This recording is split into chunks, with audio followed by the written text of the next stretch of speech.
I think in practice, the perspective on the African city combines both informality and Western models, and that combination actually produces lots of tensions. So many African states have a commitment, an incredible commitment, perhaps even an obsession with making our cities look modern, making our cities look like particular forms of what we think of as Western and progressive, and in that is a very problematic relationship to informality.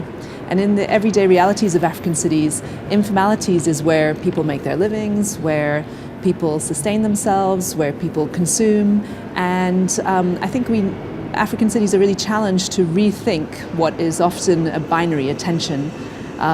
That really, if we could reimagine what informality offers the African city, what innovative solutions there are to markets, to consumption, to remaking spaces, that's where there's lots of potential. So one way forward for thinking on African cities is to unpack, even to create a different vocabulary for informality, to really think about what looks very messy, what doesn't perhaps look like a progressive, a modern city, what actually is offered there, what's innovative, what's possible. And for me, that's part of the crucial agenda for African studies, for policymakers, but also for scholars. South African cities are at times perhaps considered a model for African cities on housing, but there's many contestations of both the South African housing model and the appropriateness of punting it as a way forward for other African cities.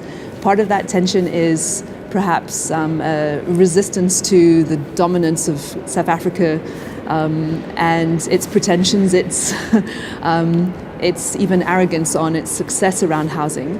So South Africa has delivered over 3 million housing units in the last 20 years.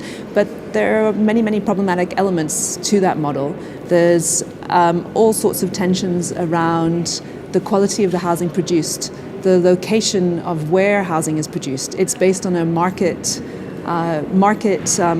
based, the value of the land is really a crucial part. So what happens is projects are built in poorer areas of the city, and in a South African context that has perpetuated segregation. So it's not on the basis of race, but it's on the basis of state-built housing in very poor areas, so perpetuating this distinction between rich and poor.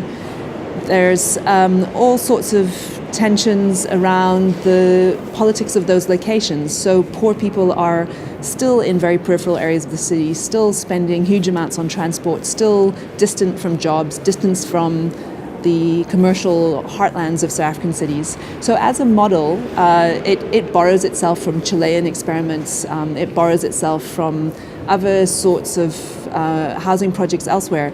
But there's a lot of questioning of it in South Africa at the moment. Can we sustain it? Can we environmentally sustain it? Can we not think of more flexible, and particularly can we not grapple with the bigger tension of the geographies of South African cities and not replicate this divide between poor and rich? Can we locate housing in better parts of the city? And we can't do it with the market-based model that we have.